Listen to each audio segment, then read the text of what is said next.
আমি ওকে ওষুধটা খাইয়ে দিচ্ছি। আচ্ছা মেজদি ভাই, ও সলিড কিছু খেয়েছিল আর তারপর বমি টমি করেনি তো? না রানী, আমি ওকে খাইয়ে দিয়েছি।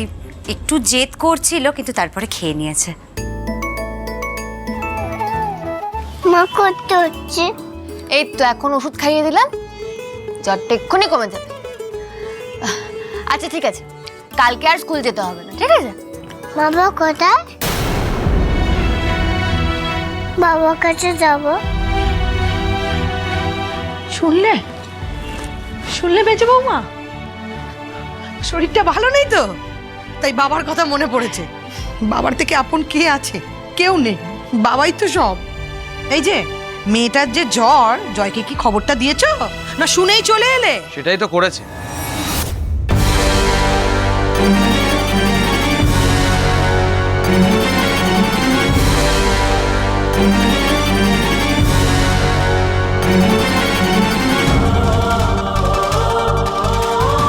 যখন শুনলে মেয়েটার জ্বর, তখন তো একবার আমাকে বলতে পারতে, তাহলে তো আমরা একসাথে বেরোতাম। দুর্জয়, প্লিজ এরকম চিৎকার চেঁচামেচি করো না। তুমি শরীরটা ভালো না, ওর অসুবিধে হবে। আর তোমাকে আমি বলতে গিয়েছিলাম, কিন্তু তুমি একটা ইম্পর্টেন্ট মিটিংয়ে ছিলে বলে কিছু বলতে পারিনি। আমি একা একাই চলে এসেছি। তোমাকে নার্সিংহোমের কাজকর্ম সামলাতে হয়, সেটা তো বুঝতে হবে। জ্বর হয়েছে সামান্য, এটা তো প্যানিক করার কিছু নেই। তুমি আমাকে কত বোঝো সেটা আমার খুব ভালো করে জানা আছে। আসলে তোমার ইন্টেনশন অন্য। সমস্ত ক্রিটিক্যাল সিচুয়েশনে তুমি মেয়েটাকে বোঝাতে চাও যে ওর বাবা থাকবে না কখন ওর পাশে। এগুলোই বলো তুমি ওকে, আমি খুব ভালো করে জানি। দুর্জয়, যাও মেয়েটার কাছে গিয়ে বসো, যাও। দেখি মাম্মা, জিপটা বার করো তো দেখি মা, একটু বার করো।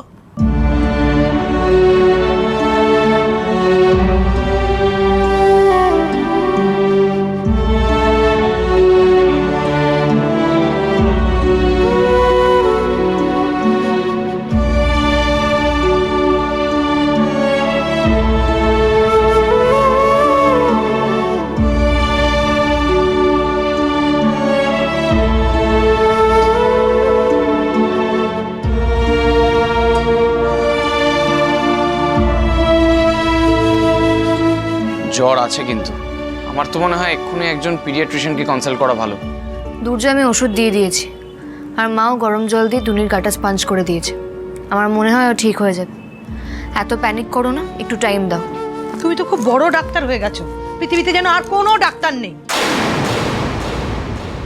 বাবা